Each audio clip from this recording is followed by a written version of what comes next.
yo, Shalom Akim, Yahawashi Brakatham.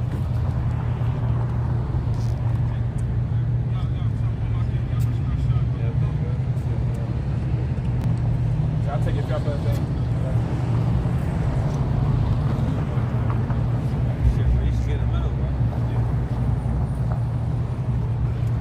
Hey, Shalom Akim, Yahawashi Brakatham to you and your house. May Yahawashi continue to bless you and give you what you need in order to stand worthy before the beloved Yahawashi. Before we start, I want to give all praise to our power, Yahweh, Ba'ashem, Yahawashi, Ba'ashem, Rakakwadash. Yahweh, that's the name of the Heavenly Father, who the world ignorantly calls God. Yahawashi, that's the name of his beloved Son, who the world ignorantly called Jesus Christ. Double honors to the apostles over there at Great Millstone. And peace and mercy to you, brother. And that's, hey, you fighting for the righteous cause, man. Going through whatever it is you're dealing with. Hey, man, we finna talk about Esau, all right? Who was Esau? Edom? The self-proclaimed white man. That's right. And all his hidden history of what the hell he been doing on this planet Earth since he came into power, all right? Since he came into power, let's get that Maccabees. Ain't nothing been going on but straight destruction. Destruction, rape, robbery, murder, depletion of the resources of the planet Earth, snatching away of people's identities. Right. All right, snatching people's inheritance and lands, okay? And then, what the devil has did was make it seem like he ain't the devil. And put that stigma on the nation of Israel, all right? His true characters, his true fucking, the way he acts, all right? The fucking demonic ass way and style, he put that right on our people, all right? And we suffer in that aspect of people treating us like we're the Edomite. Let's get that out. Give me a minute. Go straight to the point or start from the top. What's up? Whatever you want to do, bro. Don't flow with the spirit. It's First Maccabees, first chapter. Start at the top. Yeah, as soon as you start talking, it's on the word.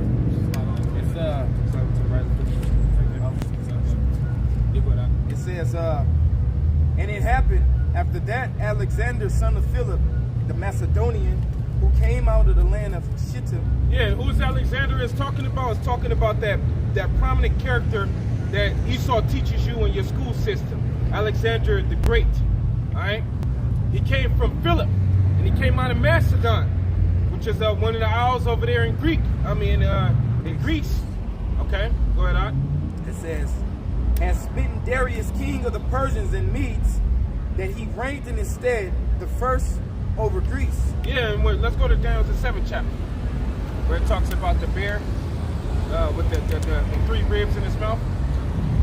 Get into a little bit of history, man. Now, when Alexander, the devil Edomite, right, when he came into rulership, it was basically at the time it was crazy to go up against the Persians and the Medes.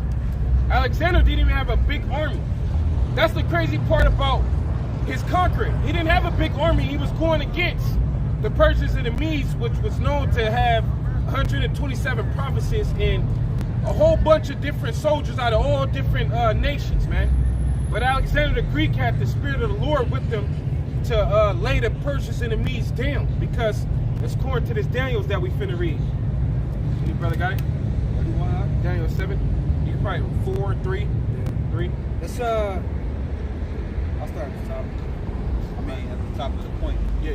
It's Daniel 7:3. Right. And 4 great beasts came up from the sea, diverse from one another. The first was like a lion and had eagle's wings. I beheld till the wings thereof were plucked, and it was lifted up from the earth, and made stand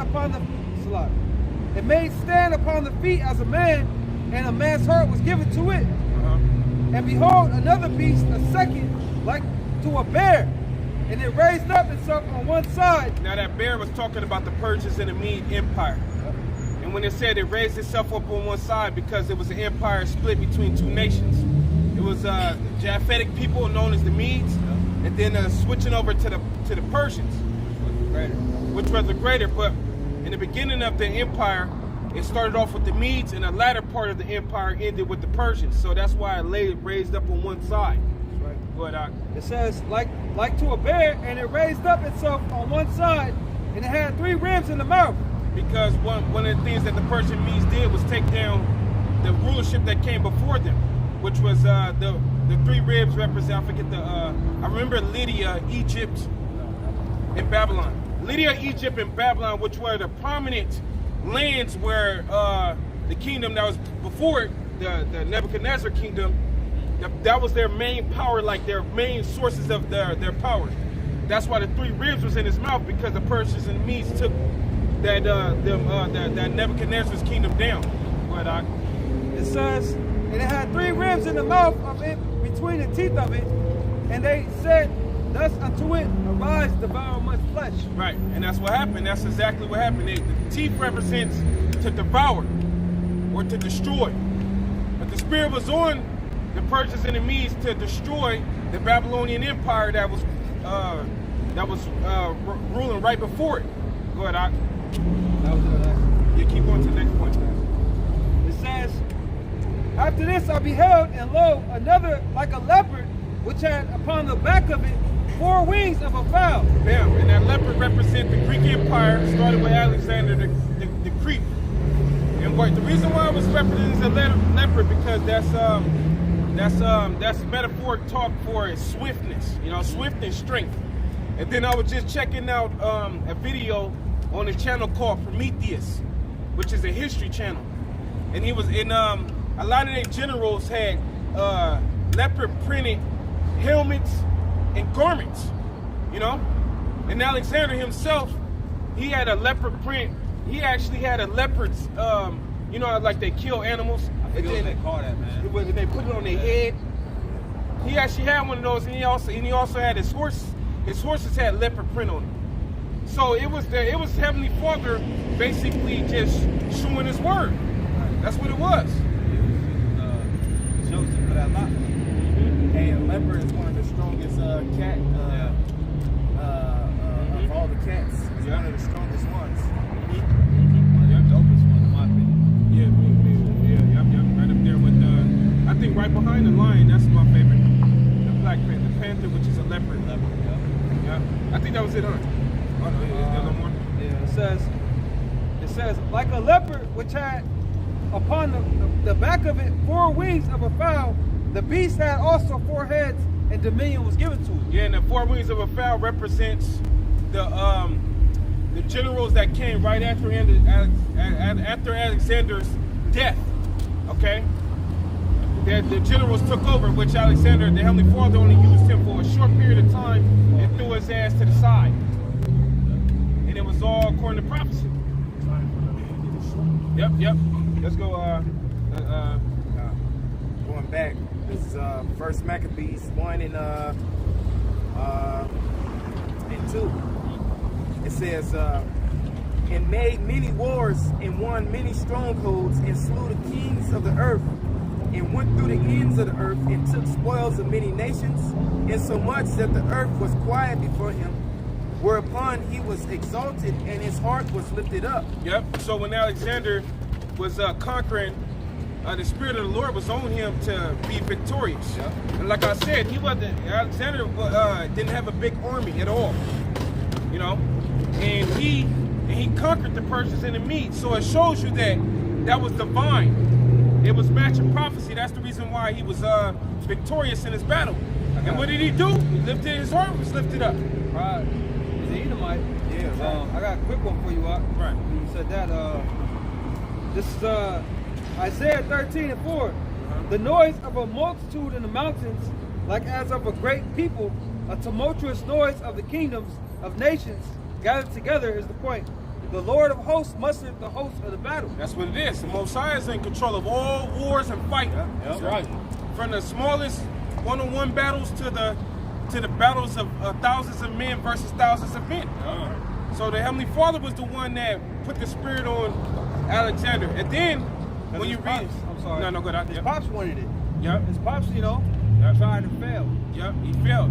He was Philip of Macedon. But in the history, it said that Alexander went to the Levite priest and they prophesied to him that he would be victorious. Yep. So he was moving with confidence, like the Lord. He knew the Lord was with him. Yeah, my bad. Guy, you know. Yeah. Guy. Because even in that movie, 1492. Alexander. Yeah, Alexander. They had the remember when they showed the eagle, was representing the chariot, you know, right over the battle. Yep.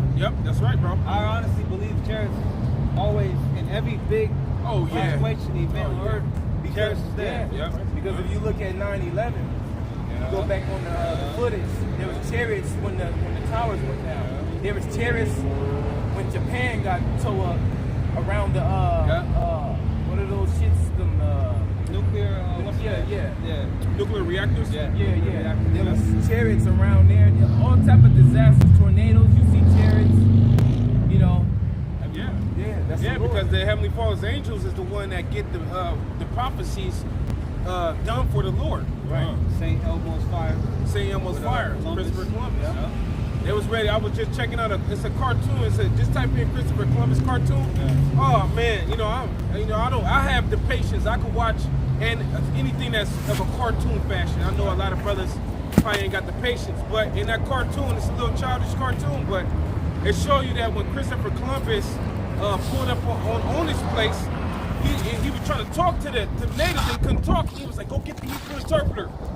In the fucking little cartoon. Look, it said Hebrew interpreter. Hebrew interpreter. And then he came over and he started talking, and I heard him say shalom at the end. I was like, Hold up. Yeah, bro. On that? Now I ain't do a lesson on it. I just been checking it out this week. You know? They say that the so-called Northern Kingdom ain't, Yeah. Crazy, right? But go ahead. Yala, you had a pre. This is Daniel chapter 4, verse 17. It says, "This matter is by the decree of the watchers, and the demand by the word of the holy ones, to the intent that the living may know that the Most High ruleth in the kingdom of men." That's where everybody, and Nebuchadnezzar.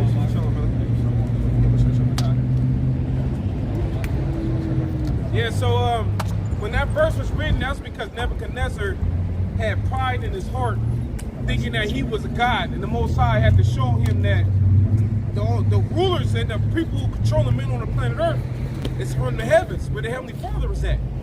So when Alexander was on his mission, the Heavenly Father was 100% behind him to conquer. That was it right there.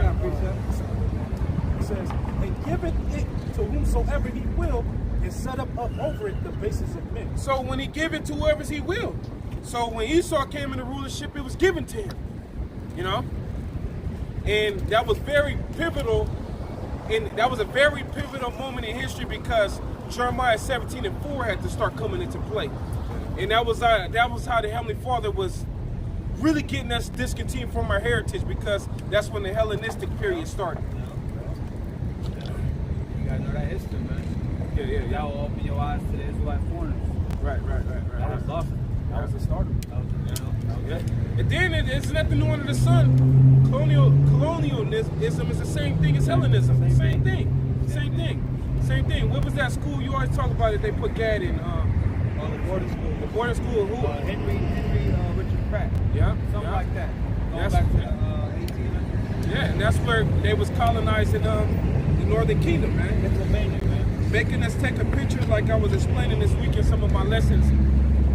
They'll make us take a picture of all this class. Just like they do in when you in their elementary schools and everything. They sit everybody there and take a big giant picture. That was me, look at me. The whole thing was, I'm sorry, No, the it's whole good. thing was to kill the Indians, save the man. That's what it was. You know? And the pictures was like a proof and evidence that we got you. Yep. We indoctrinated you. Right? Yep. We go back That's just the gag, you know? Right. So let's slide over to the front. Yeah, that was just like the documentary. Exterminating all the groups. groups, man. Heavy, man. Yeah, I've been watching. See at the end, they put that fucking BS in there. I didn't even watch it. I got all the.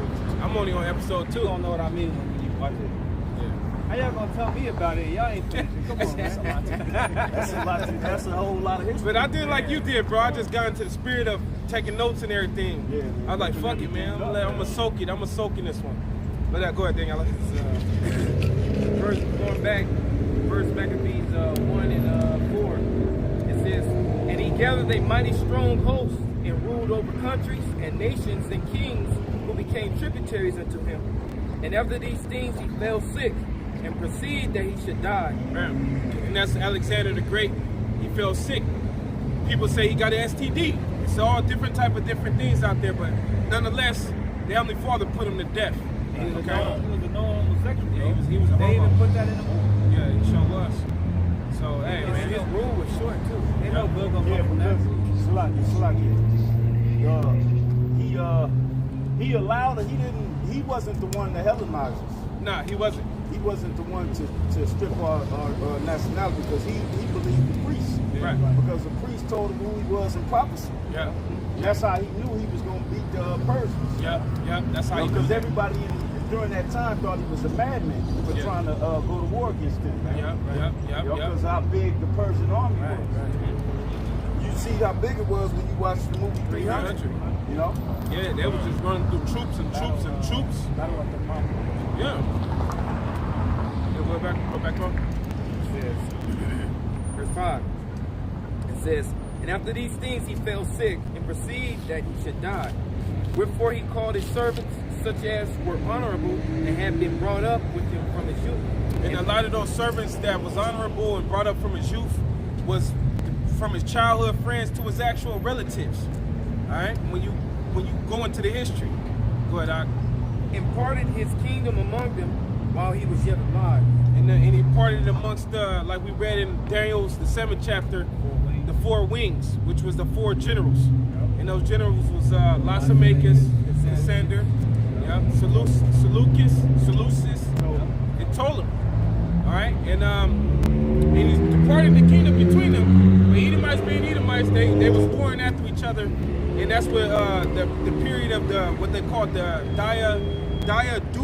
Diaduchi, like literally Diaduchi or Chi, however you want to say it, Diaduchi, and that was the war between Alexander's generals, which led at the end of it, it turned into the Syrian wars, which was between Ptolemy and Seleucus. All right, because the other two, Cassander and Lysimachus, got their ass handed to them. They got put to death in the war of the Diaduchi. That's further proof that he was back. He had no seeds or nothing. They said that he had a seed. I was doing some research. They say he had a seed, but they killed him off, and he had a brother. He had a brother and a seed, but they got killed before anything, because soon as Alexander and them died, they was all at the war, so they was looking to get rid of his lineage. But who knows if that's true or not? But that information is out there, though. Verse 7. So Alexander reigned 12 years and then died. It says, and his servants bare rule, every one in his place. And after his death, they all put crowns upon themselves.